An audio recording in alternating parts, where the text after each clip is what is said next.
Le temple dans lequel vous vous rassemblez pour invoquer Dieu n'est qu'une projection de qui vous êtes et de ce que Dieu attend que vous devenez, de comment Dieu doit être servi. Autant ce temple est maintenu dans la propreté, dans la sanctification, autant vous devez maintenir votre corps, votre esprit dans la sanctification. Le préserver comme étant un lieu de culte, un lieu où le nom de Dieu est invoqué, un où Dieu se glorifie.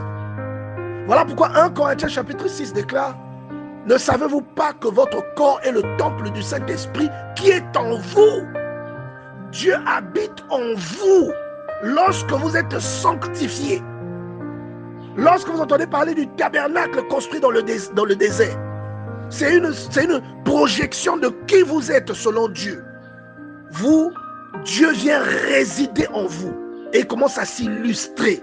Autant l'Église est entretenue pour la gloire de Dieu, elle est maintenue dans un certain état. Elle est préservée de certaines intrusions.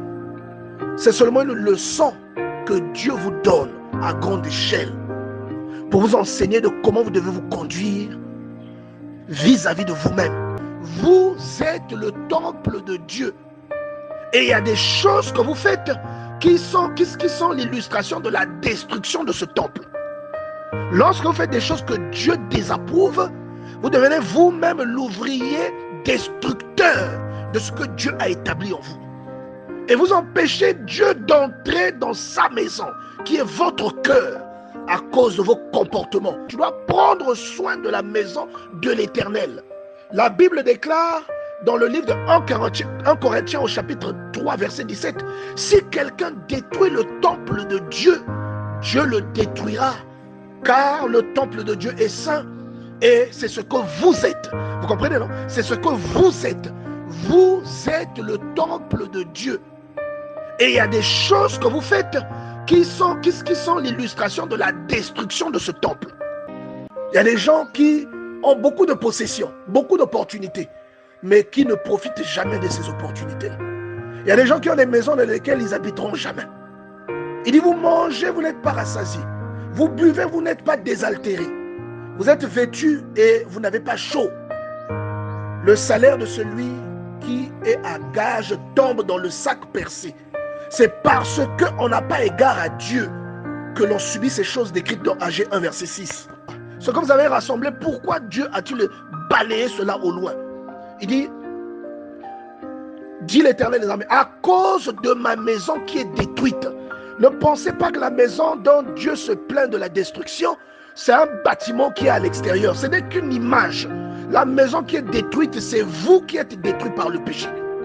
Vous êtes détruit par vos habitudes.